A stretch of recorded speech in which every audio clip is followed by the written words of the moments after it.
हरे कृष्णा, जय जय श्री राधे मित्रों। स्वागत है आपको मेरे यूट्यूब चैनल श्री राधे पर। तो फ्रेंड्स, आज मैंने पूजा आचमन कर लिया है माँ तुलसी जी का, शालिग्राम जी का, लड्डू गोपाल जी का। तो आज हम कार्तिक स्नान का जो है पढ़ेंगे 14 अध्याय। तो ज़्यादा समय ना गवाते हुए मैं कार्तिक स्नान का जो है 14वां अध्याय का आप लोगों को श्रवण कराती हूँ। तो चलिए, माँ लक्ष्मी तथा विष्णु भगवान का नाम लेकर हम कथा का शुभारंभ करते हैं।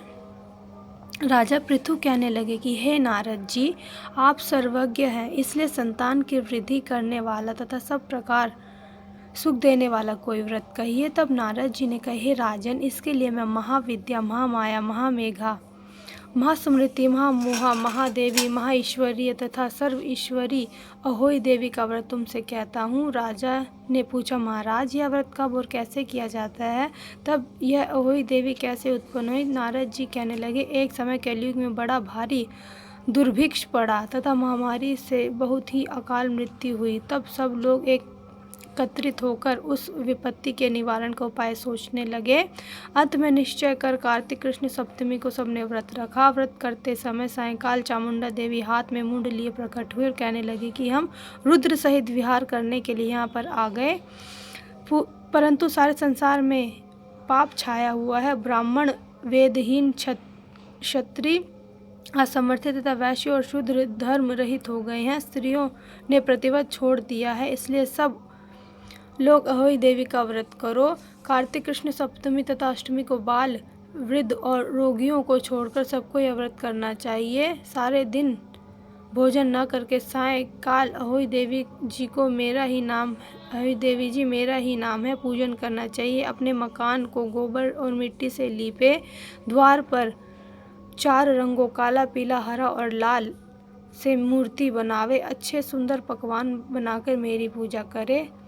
तभी एक धीवर की स्त्री कहने लगी कि हे माता, हम नीच लोगों का कर्तव्य बतलाइए। तब देवी ने कहा कि तुम लोग मेरे भक्त हो, सब लोग मेरा पूजन करके तेरी संतान को पूजेंगे तो उनकी पूजा सफल होगी, अन्यथा नहीं। मेरी पूजा के बाद कुम्हारिन तथा मालिन की पूजा होगी। ऐसा कहकर देवी अंतर्ध्यान हो गई।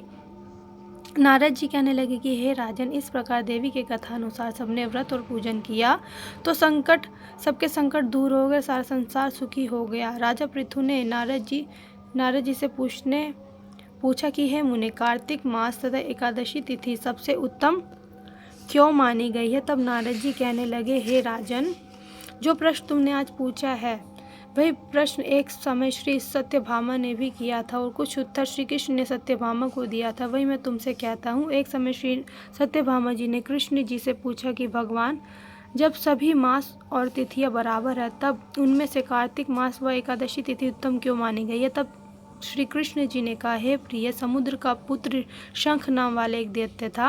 वह दैत्य इतना बलवान था कि उसने इंद्रादि देवताओं को स्वर्ग से निकालकर उनका स्थान स्वयं ले लिया। सब लोग उससे डर के मारे अपने बाल बच्चों से पर्वत की कंदराओं में चले गए।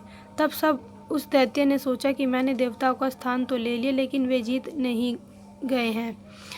ऐसा प्रतीत होता है कि देवता वेद मंत्रों से ही बलवान है, इसलिए मंत्रों सहित वेदों को हर ले जाऊं।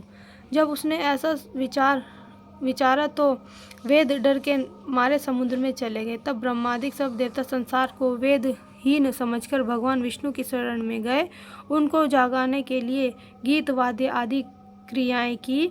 भगवान के जागने पर आवाहन, आसन, पाद्य, अर्घ, आचमन, स्नान, वस्त्र, यज्ञोपवीत, चंदन, पुष्प, धूप, दीप, नैवेद्य, पान, प्रदक्षिणा और नमस्कार, इन सब सामग्रियों से भगवान का पूजन किया। तब भगवान प्रसन्न होकर देवताओं से कहने लगे कि हे देवताओं, हम तुमसे अति प्रसन्न हैं, अतः शंख आदि दैत्यों को मारकर चारों वेदों को ले आएंगे, परंतु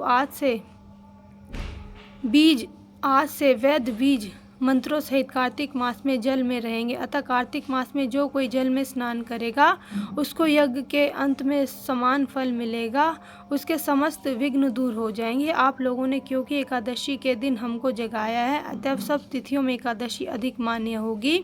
कार्तिक तथा एकादशी के व्रत हमको अति प्रिय है। नारद जी कहने लगे, हे राजन, इतना कहकर भगवान मछली का रूप धारण कर विंध्याचल में निवास करने वाले कश्यप जी की अंजुलि में आ गए। कश्यप जी ने उनको कमंडल में डाल लिया। जब कमंडल में भर लिया तो मत्स्य रूप होकर भगवान कहने लगे कि हमको कोई बड़ा स्थान दो। तब कश्यप जी ने घड़ा दिया। घड़ा भी भर गया तो उन्होंने कुएं में छोड़ दिया, परंतु भगवान धीरे धीरे बढ़ते रहे तो कश्यप जी ने उनको समुद्र में डाल दिया।